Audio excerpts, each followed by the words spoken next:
এবার বৈচিগ্রামের দিকে নজর রাখবো। সেখানে বৈচিগ্রাম স্টেশনে সবুজ নিধন, 18টি গাছ কাটার অভিযোগ। গাছ কাটার প্রতিবাদে সরব হয়েছেন স্থানীয়রা, অন্যদিকে সরব হয়েছেন পরিবেশ প্রেমীরাও। কিন্তু কাদের বিরুদ্ধে গাছ কাটার অভিযোগ রয়েছে? 18টি গাছ কাটার অভিযোগ জানাবে সোমনাথ, রয়েছে আমার সঙ্গে। সোমনাথ, হ্যাঁ দেখো, হাওড়া বর্ধমান মেন শাখায় যে বৈচিগ্রাম স্টেশন রয়েছে, সেই বৈচিগ্রাম স্টেশনে 18টি বড় বড় গাছের ডালপালা কাটার নাম করে যেভাবে কাটা হয়েছে গাছ, যেখানে এই গরমে, 4 ঘন্টা গরমে, সেখানে যারা যাত্রীরা আছে সেই গাছের তলায় তারা দাঁড়ায়। এবং এই যে পরিবেশ প্রেমী যারা রয়েছে তারা সকালবেলায় এবং তারা ব্যানার নিয়ে এই স্টেশন যে স্টেশন মাস্টার আছে তার কাছে যান এবং গাছের মধ্যে গামছা দিয়ে, ফুল দিয়ে তারা গাছের মধ্যে এবং এই করে লাগিয়ে একটি লিফলেট লাগিয়ে দেয়, যেখানে হচ্ছে যে আমরা পাখিদের ছায়া দিই, সেই মানুষের অক্সিজেন দিই, সেই সেরকম ধরনের লেখা হয়। গাছ আমাদের মা, তাদের উপর আঘাত করা হচ্ছে, এরকম ধরনের লেখা হয়। যে এই যে রেলের তরফ থেকে যে জানানো হচ্ছে যে এটা বর্ষাকালে আসলে, বর্ষাকাল এলে সেটা এখানে যে ডালপালা আছে, ডালপালা ঝড় এলে ঝড়ে ডালপালা তারের মধ্যে পড়ে, তার জন্য ট্রেন অনেকক্ষণ দাঁড়িয়ে থাকে। সেই কারণে ডালপালা প্রতি বছর যেরকম ছাটা হয় সেরকম এবছরও ছাটা হয়েছে।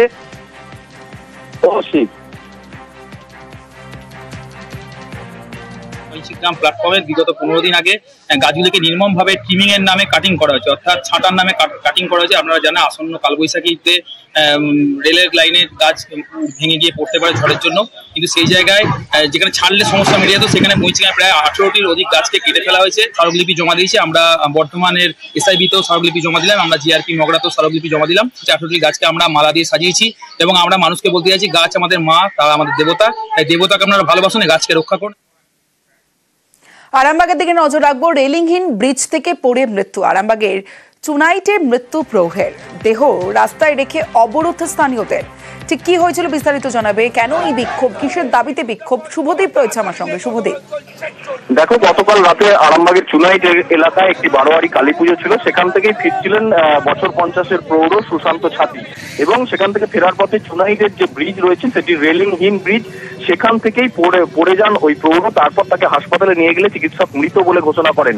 এরপরেই স্থানীয় বাসিন্দারা ওই এলাকায় ব্রিজে রেলিং দেওয়ার দাবিতে চুনাইট বাস স্ট্যান্ড এলাকায় পথ অবরোধে সামিল হন এবং দেহ রাস্তায় রেখেই এই পথ অবরোধ চলে। প্রায় 1.5 ঘন্টার বেশি সময় ধরে এই পথ অবরোধ করেন। তাদের দাবি যে 15 বছর ধরে ওই ব্রিজ রেলিংহীন অবস্থায় আছে এবং প্রশাসন কোনো রকম ব্যবস্থা নিচ্ছে না, তাই দ্রুত ব্রিজের দাবিতে এই অবরোধ চলে। পরে পুলিশি আশ্বাসে প্রায় 1.5 ঘন্টা পর এই পথ অবরোধ এই মুহূর্তে উঠে গিয়েছে। তমশ্রী, বেশ।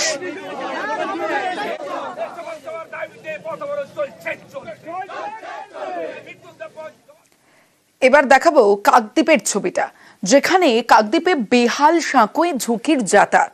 2 পঞ্চায়েতের দোটানায় থমকে সাঁকো সংস্কার। দেখুন সাঁকোর অবস্থা, দেখুন এই সাঁকো দিয়ে কি যাতায়াতের সত্যি যোগ্য? কিন্তু তবু এই সাঁকো দিয়েই যাতায়াত করতে হয়। নড়বড়ে এই সাঁকো দিয়ে প্রাণ হাতে নিয়ে যাতায়াত করেন মানুষজন। কাকদ্বীপের সাগর ব্লকে দীর্ঘদিন ধরে এই বেহাল সাঁকো, তারপরেও সংস্কার হয় না। সংস্কারের দাবি জানিয়েও কোনো সুরাহা হয়নি। এইভাবে সাইকেল নিয়ে দেখুন কিভাবে ঝুঁকির পারাপার হচ্ছে। প্রচুর খারাপ অবস্থা, আমরা যাতায়াত করতে পারিনি, কিছু না। খুব প্রয়োজন হলে মানে বিপদের বাদ দিয়ে আমরা যাতায়াত করি। আর কি রাস্তা নেই? রাস্তা এখানে কোথাও নেই, একমাত্র বাজার দিয়ে ঘুরে আসতে। এখন চাইছি যে যাতে পোলটা হয়। 2 নম্বর পঞ্চায়েত, 1 নম্বর পঞ্চায়েত, সব পঞ্চায়েতরাই জানে, তারপরেও হচ্ছে না। মানে ঝুঁকি নিয়ে যেতেই হবে, কি করবো? সাইডে জায়গা থাকলে তো যেতেই হবে অবশ্যই। পঞ্চায়েত বা কোথাও কি জানানো হয়েছে? জানানো হয়েছে, হচ্ছে না। কবে হবে জানি না। এটা এখন কি চাইছেন? এটা পুরো পাকা ঢালাই হয়ে গেলে ভালো হতো। ধারে প্রধান বলছে এধারে প্রধান করবে, এধারে প্রধান বলছে ওধারে করবে, সমস্যা অনেক হচ্ছে। যাওয়াই যাচ্ছে না, জীবনে ঝুঁকি নিয়ে যেতে হচ্ছে, আর কি করবো। ব্রিজটা ভেঙে যাওয়ার কারণে যাতায়াতের অসুবিধে হচ্ছে, সেটা আমরা যত শীঘ্র পাচ্ছি ওটা আমরা তৈরি করব। এবার হিঙ্গলগঞ্জের ছবিটা দেখাবো। নদী বাঁধে ধস। নদী বাঁধ ধসে গ্রামে ঢুকছে জল। দুলদুলি ফেরিঘাট সংলগ্ন রায়মঙ্গল নদী বাঁধে ধস। দেখুন ভরা কোটালে নদীর জলস্তর বেড়ে ধস বাঁধে, আর নদী বাঁধে ধসে আতঙ্কে গ্রামবাসীরা। কিন্তু কিভাবে কি হবে কিছুই বুঝে উঠতে পারছেন না। প্রশাসনের তরফে কি ব্যবস্থা নেওয়া হয়েছে জানাবে অনুপম সাহা রয়েছে আমার সঙ্গে। অনুপম, হ্যাঁ দেখো, এই যে হিঙ্গলগঞ্জের যে দুলদুলি যে দুলদুলির যে ফেরিঘাট রায়মঙ্গল নদীর সেই ফেরিঘাটের পাশেই একটা বড় ভাঙন দেখা দিয়েছে, যে ভাঙন দিয়ে কিন্তু হুকু করে জল ঢুকছে এবং যে কারণে কিন্তু এলাকার মানুষ আতঙ্কিত। তার কারণ রায়মঙ্গল নদী একদম সবসময় খুব ভয়ঙ্কর এবং এই রায়মঙ্গল নদী প্রতি বছরই ভেঙে এক না একাধিক জায়গা কিন্তু ক্ষতিগ্রস্ত হয়, গ্রামের পর গ্রাম ভেসে যায় এবং সেই আতঙ্ক কিন্তু এলাকার মানুষ তটস্থ রয়েছে। এবং এরপর কিন্তু পঞ্চায়েতের সদস্য থেকে শুরু করে এলাকার পঞ্চায়েত এবং গ্রামবাসীরা মিলে সেই যে ভাঙা বাঁধ মেরামতের কাজ শুরু করেছে। প্রশাসনের তরফ থেকে যেটা জানিয়েছে যে রাতের মধ্যেই এই ভাঙা যে বাঁধ সেই এলাকা পুনরুদ্ধার করা যাবে বলে কিন্তু জানিয়েছে এবং এলাকা সুরক্ষিত থাকবে। বেশ, দিকে নজর রাখতে হবে। খর্দায় অটো চালকের দাদাগিরি, পথচারীর মাথায় কোপ অটো চালকের সঙ্গে পথচারীর বাকবিতণ্ডা, আর সেই বাকবিতণ্ডার পরে বচসার জেরে হামলার অভিযোগ। বচসার মাঝেই পথচারীর মাথায় ধারালো অস্ত্রের কোপ। সরাসরি চলে যাব, সুবীর রয়েছে আমার সঙ্গে, সুবীরের সঙ্গে কথা বলবো। সুবীর, প্রথমে জানতে চাইবো যে ঠিক কি হয়েছিল, কোথায় হয়েছিল খর্দার?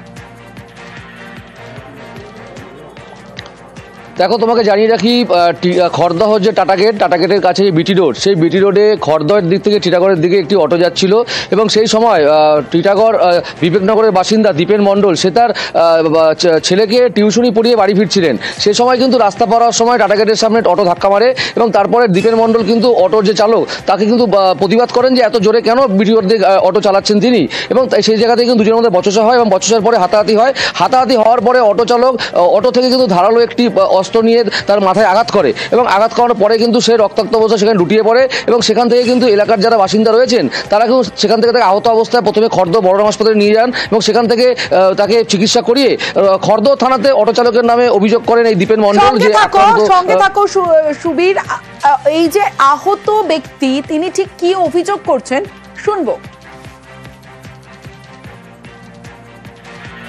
টিউশন থেকে নিয়ে ফিরছি, তো আমাদের ওখানে যে বাম্পারটা নতুন করা হয়েছে, ওই বাম্পারের ওখানে সব গাড়ি স্লো হয়, তো ওই গাড়ি মানে ওই অটোটাও স্লো হয়ে মাঝখানে হঠাৎ করে দাঁড়িয়ে গেছে। আমরা বললাম, দাদা এখানে দাঁড়াচ্ছেন কেন, আপনি একটু এগিয়ে বাদিকে ফাঁকা এগিয়ে দাঁড়ান। না, আমি যেখানে খুশি সেখানে দাঁড়াবো, এরকম আপনি বলবার কে আছেন, আপনার কি আছে। তারপরে গাড়ির ওই সিট তুলে হঠাৎ করে কি ওখান থেকে হঠাৎ করে ভয়ানক টাইপের একটা অস্ত্র আর কি, সে লোহার অনেক বড়, ওটা দিয়ে প্রথমে একবার আমাকে মারলো, আমি কোনো রকম সেভ করলাম। তারপরে আমাকে পেছন দিক দিয়ে এসে এত জোরে আঘাত করলো, আশেপাশের লোকজন সব ওকে ধরে থানায় ফোন করেছে, 3টে সেলাই পড়েছে। ও যত জোরে মেরেছে জীবনও চলে যেতে পারতো এখান থেকে।